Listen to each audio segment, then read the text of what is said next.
The winter dawn crawled sluggishly across the Ardennes forest, bleeding pale light through the spines of pine trees weighed down by frost.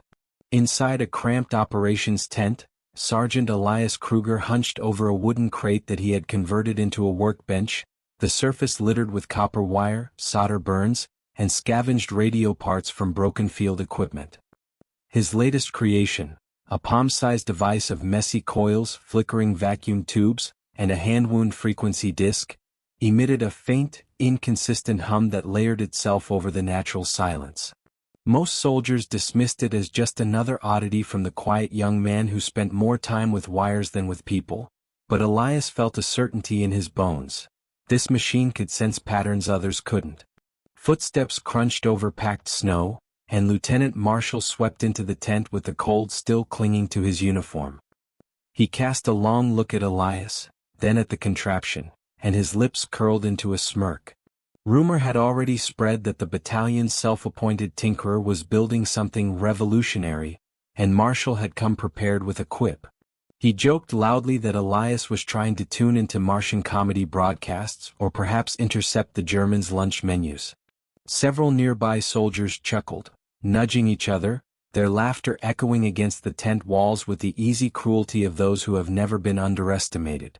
Elias said nothing, not because he lacked the impulse, but because he had learned over many months that defending himself only sharpened their mockery. Instead, he adjusted a resistor with trembling fingers and pretended not to notice the lieutenant's dismissive gesture. Beneath his quiet exterior, however, a fire burned. He knew the electromagnetic whisper he'd been chasing for weeks meant something. He had grown up dismantling radios in the tiny apartment above his father's tailor shop, absorbing knowledge no one expected a soldier to possess. Now, under the dim lantern glow, only his stubbornness kept him anchored to the belief that this crude device might one day vindicate him. That night, as icy gusts rattled the canvas like skeletal fingers tapping to be let in, Elias continued fine-tuning the frequency wheel. The background hiss suddenly fractured into an unusual rhythm, a faint staccato tapping, rising and falling with unnatural precision. His breath caught. This was not atmospheric static or radio interference. It was deliberate. A signal. The machine had detected something no one else even believed existed. He called over two soldiers strolling past the tent, but they burst into laughter the moment he tried to explain. One said the Gadget was possessed by ghosts. The other claimed Elias was hallucinating from insomnia. Yet when he steadied the dial and leaned closer, the pattern clarified into what sounded like coded pulses. And the origin, judging from the directional coil, seemed to be the valley where the battalion would be stationed come morning. Heart pounding hard enough to shake his ribs, Elias sprinted through the camp to wake Lieutenant Marshall. The officer arrived irritated and half asleep, prepared to dismiss whatever nonsense he thought Elias had cooked up. But when he bent over the device and listened, his posture changed. His brow furrowed. His jaw tightened. The signal had a structure, too precise to be nature. Without saying a word, Marshall stepped aside, his entire demeanor shifting from skepticism to concern. By dawn, the entire command staff had gathered around Elias's crude invention, though none admitted they believed in it. They listened as the pattern repeated every few minutes. 3 short bursts, a pause, then a long oscillation. To the untrained ear, it could pass for erratic interference, but Elias felt certain the pulses were encoded. The officers whispered among themselves, uneasy at the possibility that the signal came from German forward scouts embedded deep in the forested ridge. When Elias proposed correlating the signal strength with a triangulation map he'd sketched during the night, the room fell silent. It was Lieutenant Marshall, now visibly unsettled, who finally permitted him to proceed. Using nothing but a compass, rough calculations, and intuition, Elias estimated the source to be near a narrow pass known for blind corners and thick fog. It was exactly the kind of terrain where an ambush would be easy to stage. Skepticism still hung heavy, yet the colonel reluctantly ordered a reconnaissance patrol to verify the finding. Hours later, before the patrol even returned, the signal abruptly intensified. The long oscillation grew shrill, almost panicked, as though the sender had moved closer or increased power. Elias's stomach tightened. Something was happening out there, something dangerous. When the patrol finally stumbled back into camp, breathless and shaken, they confirmed the worst. Evidence of freshly dug foxholes, camouflaged machine gun nests, and tire tracks from half-tracks concealed under branches. The German ambush had been real and imminent. The officers stared at Elias in stunned silence, each forced to confront the fact that the device they mocked had just saved them from marching directly into a massacre. The morning briefing, usually a rigid formality, had dissolved into chaotic debate. Maps were unrolled over crates, coffee mugs trembled atop makeshift tables, and officers spoke over one another as they struggled to reconcile Elias's findings with their planned advance. Elias stood at the far edge of the tent, silent, clutching his device like a lifeline. A part of him feared they might accuse him of misinterpreting the signal, or worse, of creating unnecessary panic. But the colonel, a stern veteran of the North African campaign, called for silence. Every eye turned toward him as he stated bluntly that the battalion would reroute immediately, away from the valley and toward a safer ridge. He then acknowledged, in a tone bordering on disbelief, that the change of plan was due to Sergeant Kruger's prototype detector. For a moment the tent fell motionless. Elias felt dozens of eyes on him, no longer mocking but measuring. Despite the shift in tone, Elias sensed lingering resentment. Soldiers didn't like admitting they'd misjudged someone. He overheard whispers questioning how a simple gadget could detect encrypted transmissions or whether the Germans might be baiting them. Yet beneath the doubt lay a flicker of respect, small, fragile, but undeniably present. For the first time since joining the battalion, Elias felt seen. As the battalion prepared to relocate, Elias inspected the device again, tightening screws and checking the fragile solder points. The tubes glowed faintly, warmed by his touch. He knew the machine was held together by luck and improvisation. One hard jolt could break it. And still, something told him they weren't done with it yet. The signal's panic at dawn replayed in his head like an echo refusing to fade. Snow thickened as the battalion moved out, muffling footsteps and swallowing the landscape in an unforgiving white haze. The forest loomed like a wall of jagged silhouettes. Elias walked at the rear of the column, the gadget strapped carefully inside his rucksack to shield it from the cold. Soldiers glanced back at him occasionally, not with mockery this time, but with an unspoken expectation. If danger lurked, they wanted his strange machine to whisper the warning first. Hours into the march, as wind clawed through the trees, Elias felt a vibration through the leather straps of his pack. He froze. Pulling the device free, he shielded it from the snow and watched as the needle quivered erratically. A faint oscillation throbbed beneath the static. Not as strong as before but present, alive. He called for the lieutenant, who rushed over, eyes widening at the sight of the trembling gauge. The column halted. Officers knelt around Elias in the snow-packed trail as he rotated the frequency disc. The signal sharpened slightly, though still faint. It seemed to be coming from deeper within the forest, angled away from their new route. Something, or someone, was transmitting again but not from the same location as before. Over the officers' shoulders, soldiers exchanged uneasy glances, realizing the enemy was far more mobile than they had assumed. On the colonel's orders, a smaller detachment split from the main force to investigate. Elias was assigned to accompany them, his heart hammering with a blend of fear and vindication. He clutched the device like a compass, praying it would hold together. Each step into the deeper woods carried the weight of possibility. Another ambush, a hidden outpost, or perhaps something entirely unexpected waiting beneath the blanket of snow. The detachment pushed deeper into the forest, where the pines grew taller and more densely packed, their branches weighed down by icy layers that cracked faintly under the slightest breeze. The air felt wrong, too still, as if the forest itself was holding its breath.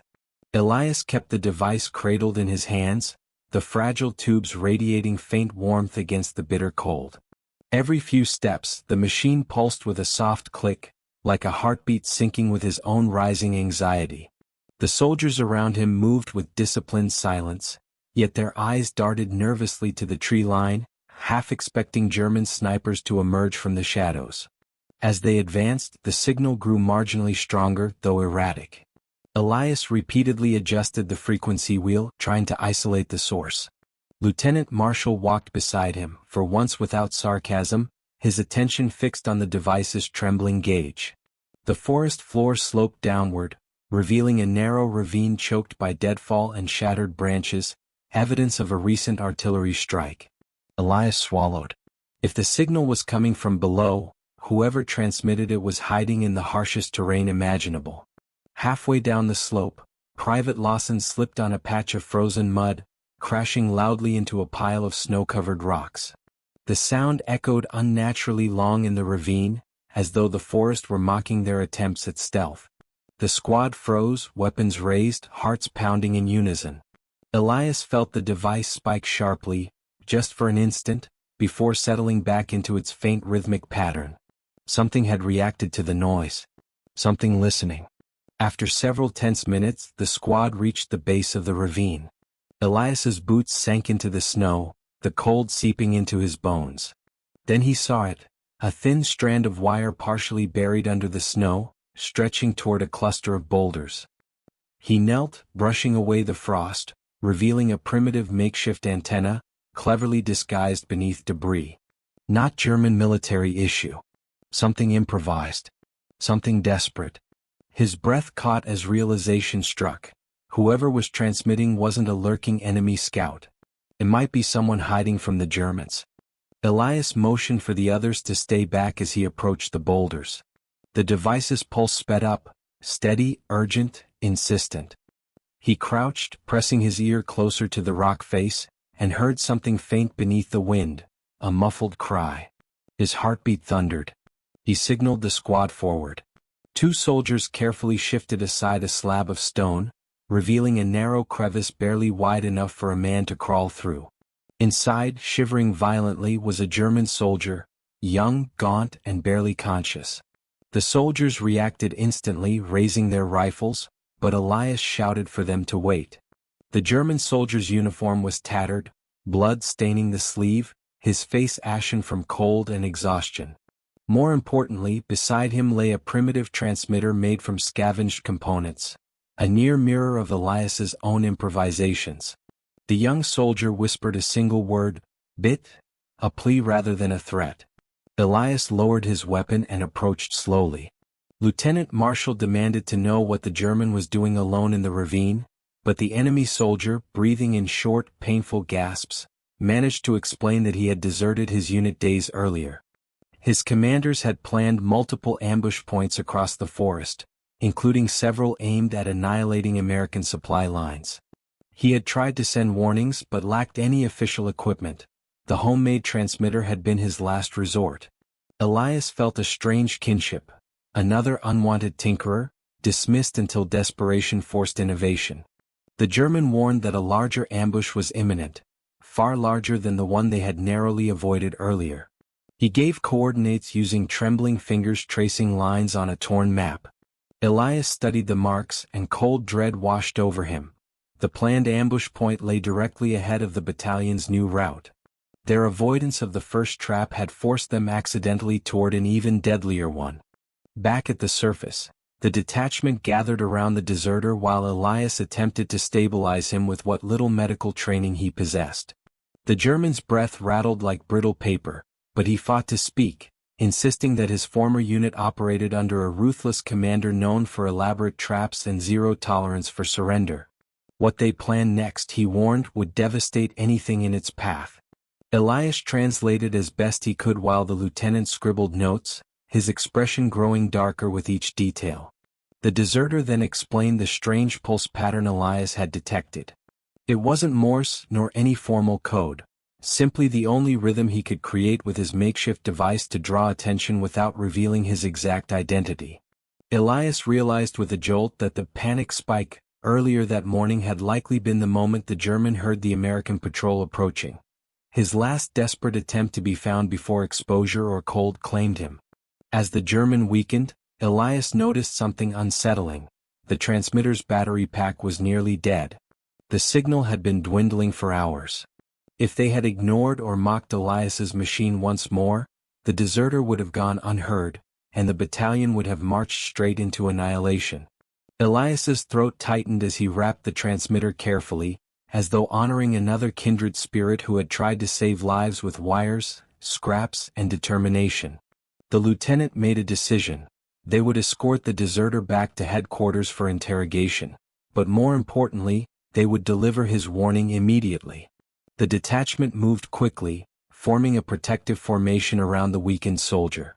As they climbed out of the ravine, Elias couldn't shake the feeling that history had pivoted slightly in those icy shadows, and that his strange device had become something far greater than a mocked hobby. The ascent back toward the battalion's route was steep and punishing. The snow thickened, and the wind sliced through clothing like sharpened glass. The deserter stumbled repeatedly, supported by 2 soldiers as his strength faltered. Elias kept pacing beside the lieutenant, relaying fragments of the Germans' warnings and piecing them into a coherent threat. Every minute mattered. Every delay risked leading the battalion directly into a lethal trap. Halfway through the climb, the forest canopy thinned just enough for the detachment to hear distant artillery fire rumbling like thunder across the horizon. The deserters' eyes widened in panic, insisting that this was the first phase of the German strategy, to mask troop repositioning with long-range bombardments. Elias felt dread coil in his stomach. If the Germans were already moving into place, the battalion was in mortal danger. Elias checked his device again, only to find the tube glow flickering weakly. The cold and constant movement were degrading the fragile components. He cupped the device close to his chest to warm it, whispering a soft plea to hold together just a little longer. If the machine failed now, they would be blind once more. Lieutenant Marshall noticed and ordered the squad to slow down briefly, giving Elias time to stabilize the wiring with trembling hands. When they finally broke through the tree line, the camp was visible in the distance, tents set against a backdrop of swirling white and metallic gray sky. Smoke from cook fires rose in gentle spirals, oblivious to the impending storm of steel and fire. The detachment hurried forward, determined to deliver their warning before it was too late. When the detachment burst into the command tent, the officers were mid-briefing. Maps lay spread across tables, and discussions were already underway about adjusting positions in response to the morning's shifting artillery patterns. All conversation ceased as soon as Lieutenant Marshall announced they had intelligence from an unexpected source. The colonel rose sharply when he learned a German deserter had been found alive and willing to talk. The deserter, barely conscious, was laid on a cot while a medic rushed to tend to him. Elias translated the last coherent warnings he had given. Exact grid references, unit designations, and the timing of the ambush. The colonel's expression went stone-hard as realization sank in. The Germans weren't planning a simple trap. They were coordinating a pincer strike designed to crush the battalion between converging fire lines. Elias placed the battered device on the briefing table. Its tubes flickered weakly, but it still emitted faint rhythmic clicks, its last gasps of usefulness. For a moment, the entire room fell silent, and the weight of the moment settled like frost. The colonel turned to Elias and admitted what no one had dared say aloud. The device had changed the course of the battalion's fate. Without it, they would have advanced directly into destruction. Orders flew swiftly after that. Scouts were redirected. Artillery units were repositioned. Defensive lines were reinforced. Elias watched the camp transform with rapid, disciplined urgency, knowing that somewhere deep in the forest, the unseen enemy was preparing their own deadly choreography. Yet for the first time since the war began, he felt that his mind, his strange, tinkering way of seeing the world, had finally found its purpose. As dusk crept over the forest, staining the snow in bruised shades of violet and gray, the battalion moved with frantic efficiency. Trenches were dug, camouflage nets unfurled, and machine gun nests reinforced. Elias stood near the communications tent, clutching his weakening device as though it were an anchor in a storm. The deserter's warning replayed in his mind. The Germans would strike from 2 converging paths, compressing the Americans into a kill zone. Every sound in the distance, a cracked branch, a distant thud, even the wind shifting, felt like the precursor to an onslaught. A runner arrived breathlessly to inform the colonel that reconnaissance teams had spotted fleeting movement along the northern ridge. Shadows slipping between trees. Tracks half covered in snow. evidence of a force attempting to stay hidden. The officers immediately adjusted their defensive lines, repositioning squads with the urgency of men rearranging pieces on a board just moments before disaster. Elias watched them move, his mind tracing invisible paths through the forest, imagining enemy units advancing in perfect synchronicity. He turned his attention to the device once more, tapping the side gently as the tubes flickered, then dimmed.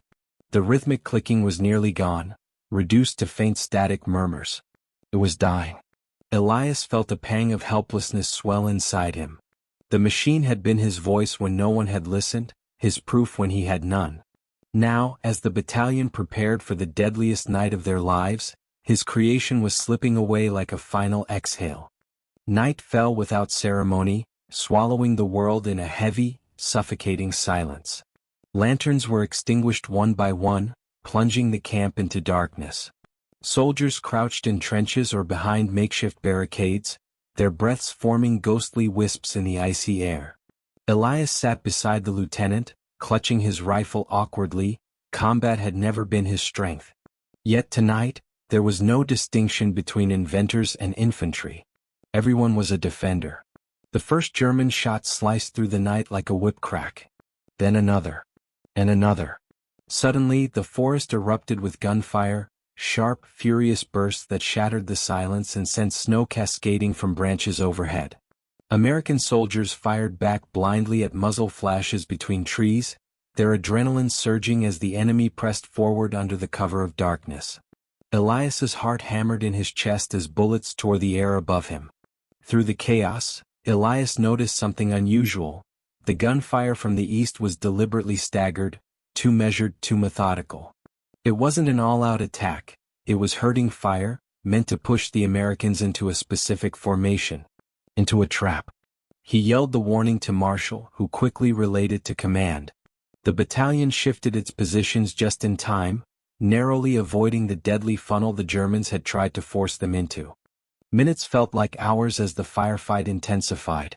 Snow churned beneath soldiers' boots, mixing with splintered wood and fragments of bark torn from trees by machine gun bursts.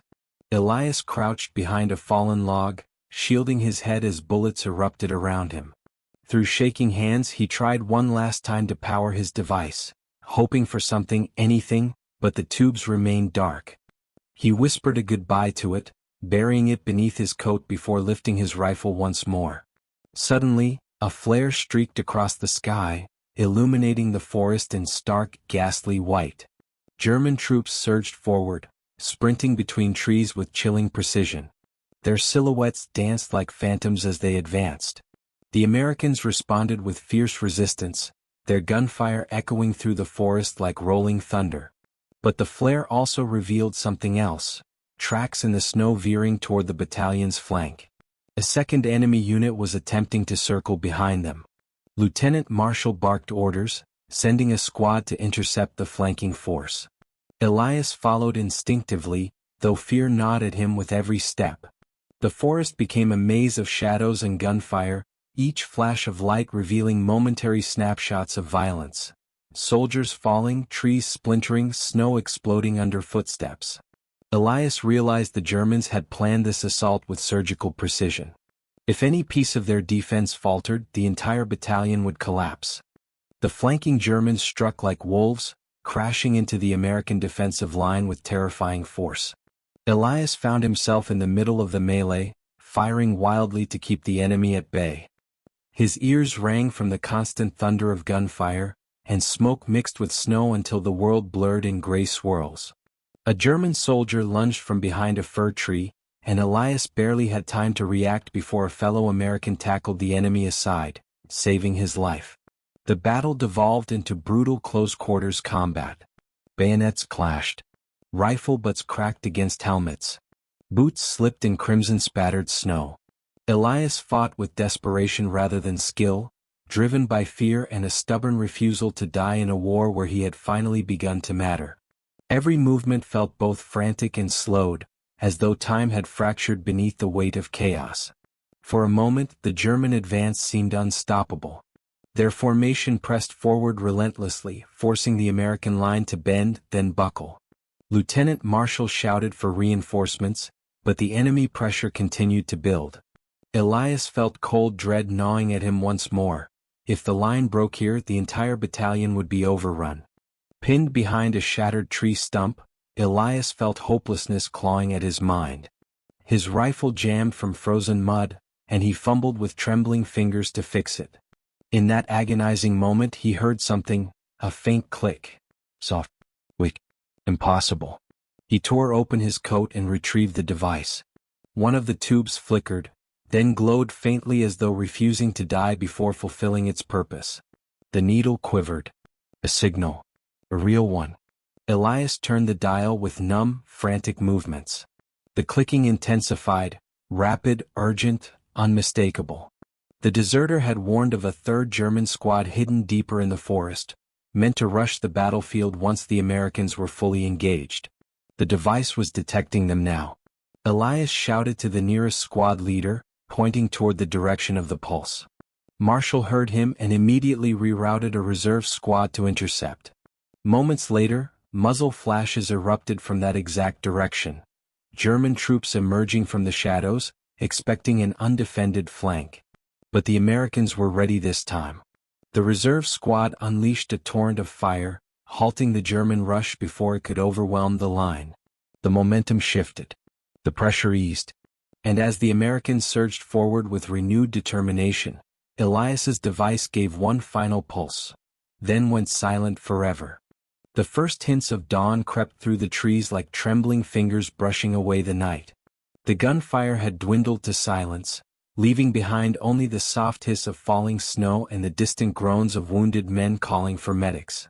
The battlefield was transformed into a surreal landscape of devastation.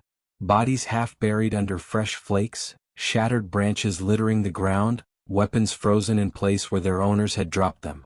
Elias stood in the middle of it all, exhausted, numb, and barely able to comprehend that they had survived. His breath formed pale clouds that drifted upward like small offerings to the indifferent morning sky. American medics rushed from foxhole to foxhole, checking pulses, binding wounds, whispering what comfort they could to dying men who clung to fading moments. Elias helped where he could, lifting debris, carrying stretchers, guiding medics to where he'd last seen soldiers fall. Every face he recognized struck him with a jolt of relief or grief. Some had fought beside him only hours earlier. Now they lay motionless, their dog tags glinting like cold reminders of the price paid. Lieutenant Marshall approached, his uniform torn, streaked with mud and blood. He looked older, years older, than he had the day before. Yet his eyes held something new when they settled on Elias. Respect, and perhaps an understanding forged not through rank but shared survival. He clasped Elias's shoulder and murmured that without him, and without the machine, none of them would have seen the sunrise. Elias found himself unable to speak, overwhelmed by a mix of sorrow, pride, and the haunting knowledge that his invention had saved many lives, yet not all. By midday, the battalion had stabilized its perimeter, and word of what had happened began to ripple through the ranks. Stories spread like wildfire, some exaggerated, others strangely reverent. Soldiers spoke of the strange device that had predicted the ambush, of the German deserter who had risked everything, and of the quiet sergeant whose strange talent had turned the tide. Elias walked through camp feeling unfamiliar glances follow him, no longer mocking or dismissive but curious, grateful, even admiring. In the command tent, the colonel filed an urgent report to headquarters, detailing the attempted pincer attack and the battalion's narrow escape. He documented the deserters' intel, the shifting German strategies and, most unusually, the role played by Elias's improvised detector. The colonel's pen halted at several moments, as though struggling to find words to describe something that, by all accounts, should not have worked. Yet it had. And the events of the night demanded acknowledgement. When Elias was summoned to speak before the officers, he entered the tent with trembling hands. They asked him how he had built the device, what principles it relied upon, and whether he could reproduce it. Elias explained everything as clearly as he could: the scavenged parts, the improvised coils, the delicate frequency wheel. To his surprise, the officers listened with genuine interest rather than skepticism. For the first time in his life, he was treated not as an oddity, but as someone whose mind mattered. Later that afternoon, Lieutenant Marshall approached Elias with unexpected news. Headquarters had ordered him to create a second device, one that could be tested and replicated if successful. Elias stared at the lieutenant in disbelief.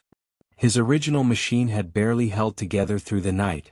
Building another under these harsh conditions felt nearly impossible. Yet the thought of refining the design, of making something reliable, deliberate, and recognized, filled him with a strange surge of determination. Marshall assigned him a small team of soldiers skilled in mechanics and radio work. They cleared a corner of the communications tent and brought Elias crates of spare parts. Radio tubes, copper wiring, broken transmitters, and even a battered generator. It was more equipment than Elias had ever dreamed of having access to. For the first time he felt like an engineer rather than a scavenger, a creator rather than an outcast. As snow continued to fall outside, Elias and his team worked tirelessly. He explained the principles behind the coils, the resonance chamber, the feedback system, all improvisations that had somehow aligned to produce a device capable of detecting signals others could not. The soldiers listened intently, their hands moving with increasing confidence as they learned to replicate his strange methods. Elias felt a sense of belonging he had never experienced before. Here, in the middle of a war, he had found his purpose, and those willing to share it. By the third night, the new machine stood on the workbench, sleek compared to its predecessor, with reinforced wiring, a steadier coil housing, and upgraded tubes scavenged from military radios. Elias stepped back to admire it, exhaustion heavy beneath his eyes yet softened by pride. His team gathered around as he connected the final leads and powered up the device. A faint hum resonated through the tent, a clean, stable tone that felt like the heartbeat of something alive. The needle quivered, then steadied. Elias slowly turned the dial, testing the frequency ranges. Unlike the old machine's erratic sputtering, this one responded with crisp clarity. It detected the battalion's own radios. It picked up distant static patterns.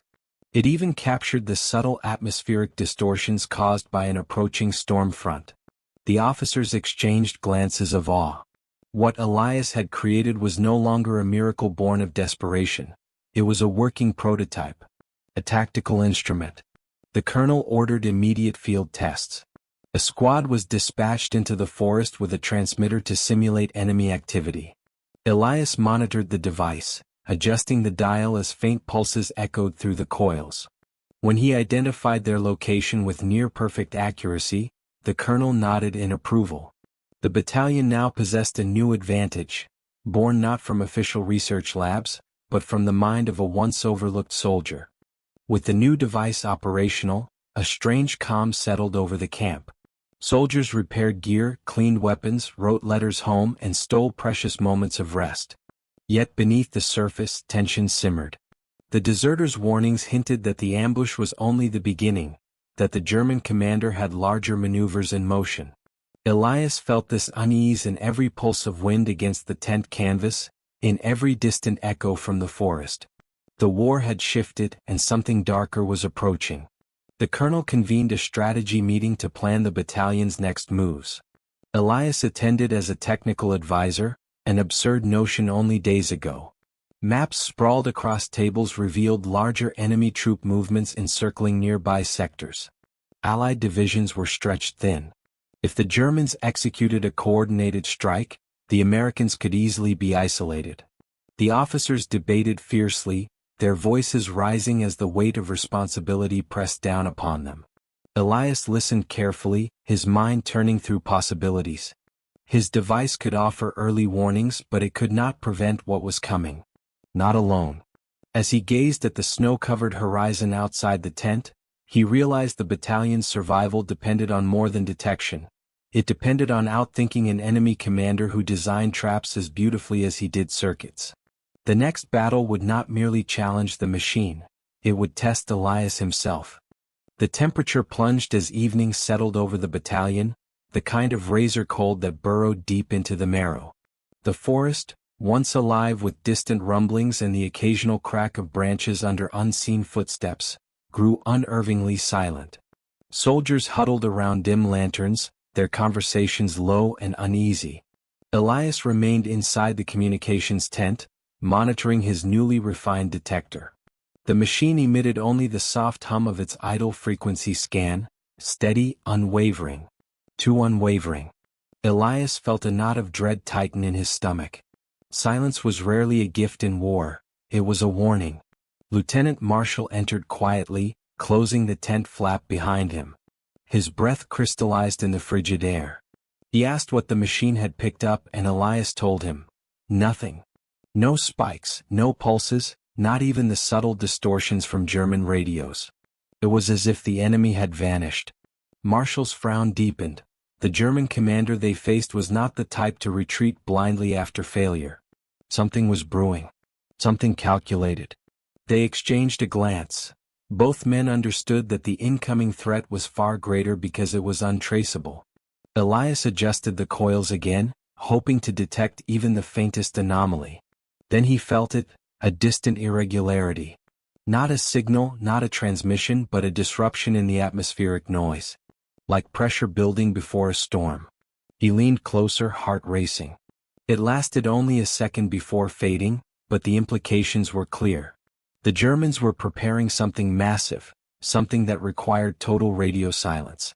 Elias reported the faint distortion to the colonel, who ordered all units to double their readiness.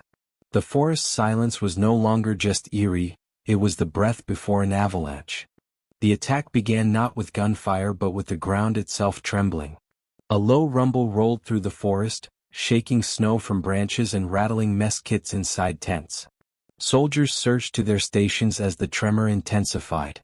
Then came the first explosion, a deafening blast that tore through the western ridge, lighting the sky in a violent orange bloom. German artillery had found its range. Shells rained down in rapid succession, pounding the battalion's outer defenses and shredding the earth into geysers of snow and soil. Elias sprinted between tents, dodging debris as explosions erupted around him. The air was thick with smoke and pulverized ice, every breath sharp enough to cut. The new detector, carried under his arm, vibrated uncontrollably as it reacted to vast waves of electromagnetic interference from the artillery batteries. Yet amid the chaos, Elias noticed something crucial. The barrage wasn't random. It was pushing the battalion toward a particular choke point, forcing them to retreat into a narrow stretch of forest where German infantry would undoubtedly lie in wait. He shouted this realization to the closest squad leader, who relayed it up the chain with urgency.